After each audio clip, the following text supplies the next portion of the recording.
Does going to California for a weekend present any different challenges, or just is it another road trip in the Big Ten? Oh, I think it's definitely challenges. You're 2 time zones away, way longer flight. This actually, I don't know if anybody on our team's ever played in these arenas, so I think there's a lot of new challenges. You can put a couple home matches in LA at least? Who knows? Of course, there'll be a lot of Husker fans, but I'm guessing it's a lot of just volleyball general fans too that aren't necessarily diehard. So that's always a good thing, though, too. What do you know about each team individually and how they play? They're both really good. So UCLA, they have been up and down, but they have the players, that individuals that could start on a lot of teams. But they do play a lot of different players. And I think USC is rolling, and they're young, but super talented, and they're playing great as well. I feel like, this time of the year, there's teams getting better and teams that are pretty stagnant, and I feel like both these teams are getting better and playing well right now. I see PK back in. Yeah, hopefully. I don't know if she's played too many back-to-back games, so we'll see, but I did see she was in there last one, so that was awesome. Why was this one of the road trips you were looking forward to? But I think I've never played at either of these places indoor, just done beach at USC, and seeing it's this time of year, well, it's supposed to be great weather here this weekend, of course, but you're expecting colder weather in California to be nice. And so I think getting out of town to a nice climate is always good in the middle of the season, too. And we'll get to do some extra things. We're leaving a day early, and that ended up being a great call because of flights and the government shutdown. So we shouldn't have any issues. But, we'll get to do some stuff on Thursday and then the day off in between. Won't just be sitting in our hotels.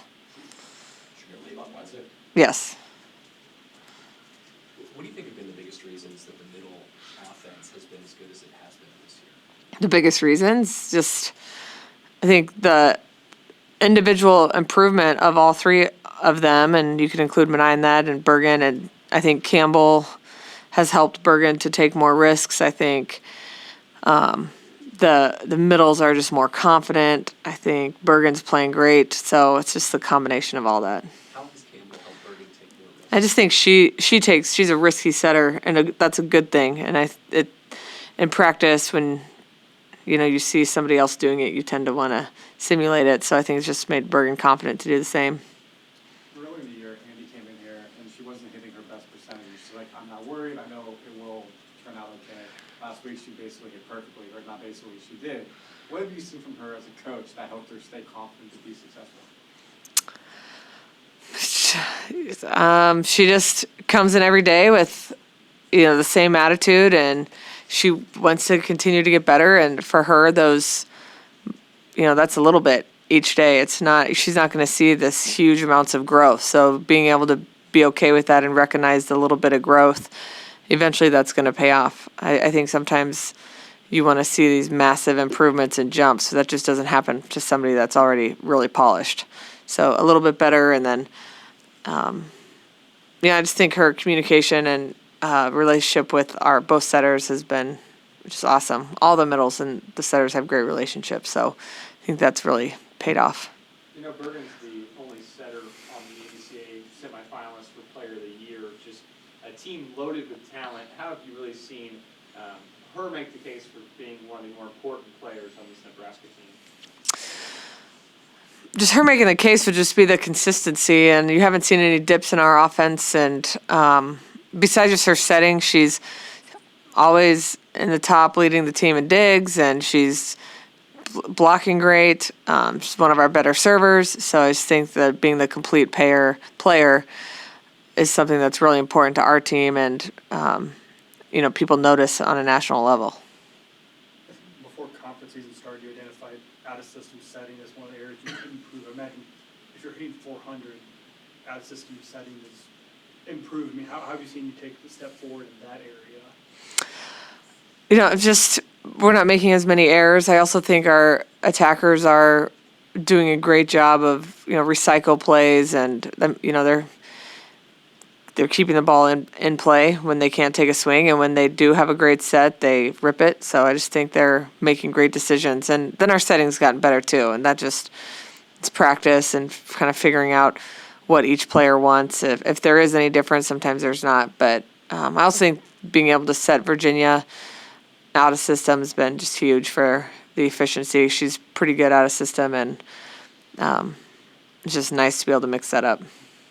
Virginia, different look. The play where you run her up the middle, it really is one of the more effective plays. What is she able to do from a middle attack as opposed to Yeah, I think it just, you have Becca who's hitting over 400 on the slide, and you have Taylor who's hitting, 380 on the go. So, you can't triple block that. You got to make a decision. So I think that's why she's pretty effective, because she typically has a split or one up, and then you have a lot of court to use. On the defensive side, we talked about the libero position can be fluid. It seems like Laney has taken over the jersey bit the past couple weeks and culminated in her being defensive player of the week this week. What have you seen from her that she's grown for this year? Well, I wasn't here last year, so but from the beginning of the year, just I think Laney wants to win. She's an ultimate competitor. I think she was what I know she was like that the last 2 years. So I don't know if that's grown or changed, but she's just a great competitor and winner. She's a great communicator out there. She wants to take charge. So all those things go into being a great libero. So let me clarify. I apologize. Well, how has she grown under you from the beginning of the season? Yeah, that's just kind of what I answered. Yeah. So. Danny, your Freeman Falcons won their fourth state championship on Saturday, first since 2014. Did you able to reach out to some people, see some of the highlights? Just how special was that for, it's just coincidental that your first year back here in Nebraska. Yeah, it was a very cool coincidence. I don't have a lot of ties to the volleyball team anymore there. I've got some nieces that'll play volleyball here in about 10 years, so then I will. But it was just awesome to see them win, and I know they were a little bit of an underdog, so that's even more special. And I think it's just cool for a small town, like Freeman, to be able to do so well in all their sports, not just volleyball, but they're kind of a powerhouse in all sports in C2. So it's awesome. Pretty cool that it was I didn't even think about that, but I saw Kevin Suits had tweeted. What a coincidence. I thought that was pretty cool. Well, and even if you don't maybe have a direct impact, just how special is it for you to be kind of an influential figure to some of those girls on that team? Yeah, for sure. Never take that for granted or forget where you came from and people that helped you grow up and had a lot to do with your success growing up. So it was pretty cool. I think it's even better that they were an underdog and they won it. It feels like the state tournament had a lot of underdogs that were winning and knocking teams off. So I haven't seen that much in Nebraska, or where I was just in Louisville and Kentucky. It was always the same teams winning it. And back when I was here, it felt like the same teams winning every year. And this year was a whole group of new teams. So that was pretty awesome. Final questions? Teraya posted some really big passing numbers last week, the best in the country for an outside. How have you seen her grow as a passer since she got here? Just the same stuff with everybody. I think the more you play, the more confident you get, and that is how Teraya has gotten more and more confident. I think she knows teams are going to go after her because she's a freshman, so being able to deliver and, stay strong mentally, and when you make a mistake, just not being able – she does a great job of not compacting mistakes. It's one, and then the next pass will be great. So I think then teams start to get off her. So she's just done a great job of working through – the mental part of volleyball where you're not going to play perfect. And that's paying off for her, too. It's huge when she can post numbers like that. All right. Thank you. Thank you all.